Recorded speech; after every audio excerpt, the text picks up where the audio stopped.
It's got Shakespeare in the title. Of course I was going to read it.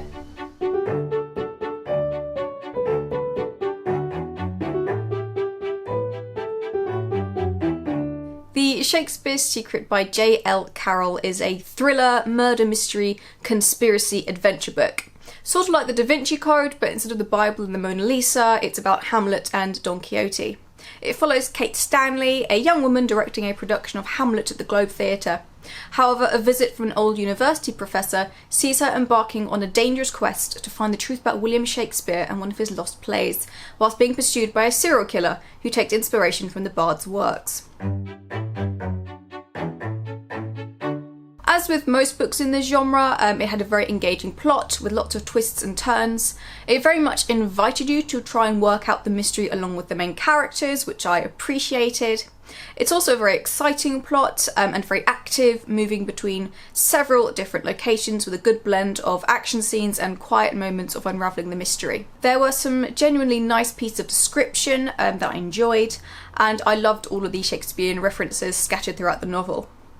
I also liked how the book was split into acts, which I thought was quite a nice little structural quirk. And in general, it was just a lot of fun to read. Unfortunately, despite the nice descriptions, the prose overall wasn't great. It was bogged down with a lot of pointless detail, for example, the clothes the characters are wearing and explanations of terms and names and whatnot, which came across as condescending.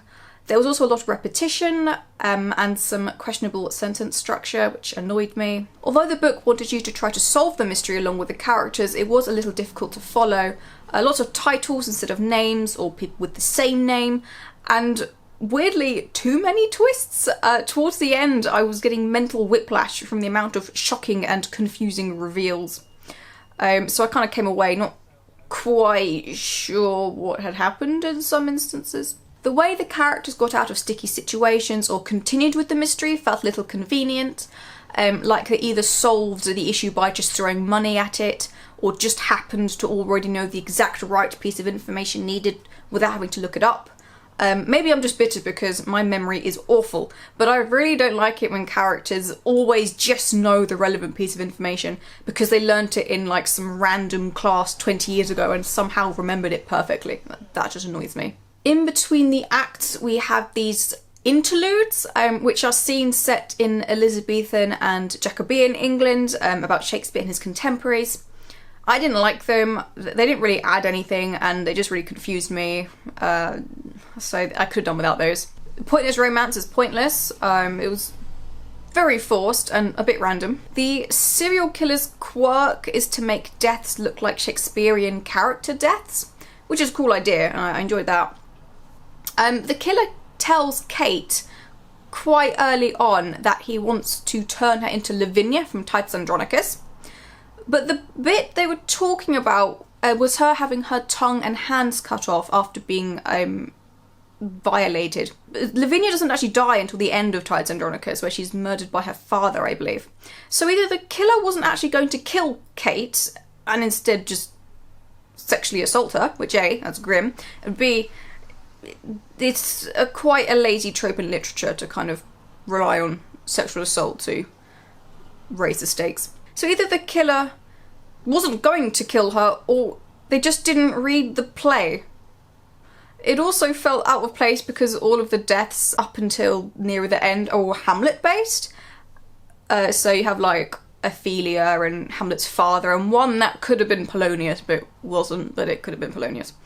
So hers being Titus Andronicus based fate was just a bit strange. I was disappointed with how little of this book about Shakespeare was set in England. Most of it was actually in America, that place that Shakespeare famously never went to and never wrote about in his plays. So that was a bit annoying. And finally, not really the book itself, but still irritated me. The blurb is rubbish. Not only does it not actually tell you anything about the plot, focusing entirely on the serial killer instead of the main character, it also gives away some pretty big plot beats from like halfway through the book and onwards. So there were sections in the middle of the book where I knew exactly what was going to happen because the blurb had already told me, which took loads of the tension out. So not necessarily the author's fault, but whoever okayed the blurb was an idiot. It's a fun read if not taken too seriously. And whilst I enjoyed reading most of it, the ending annoyed me, so I can't really say I definitely liked it. The writing style takes some getting used to and is slowed down horrendously by all the tedious explanation, but then you need to concentrate and pay attention to the names and dates. So if you want to read it, because it interests you, that's my tip. Concentrate. Next week, or in 2 weeks, I'll be looking at another thriller, conspiracy-esque book, but much, much worse than this one. So I'll see you for that. Ciao.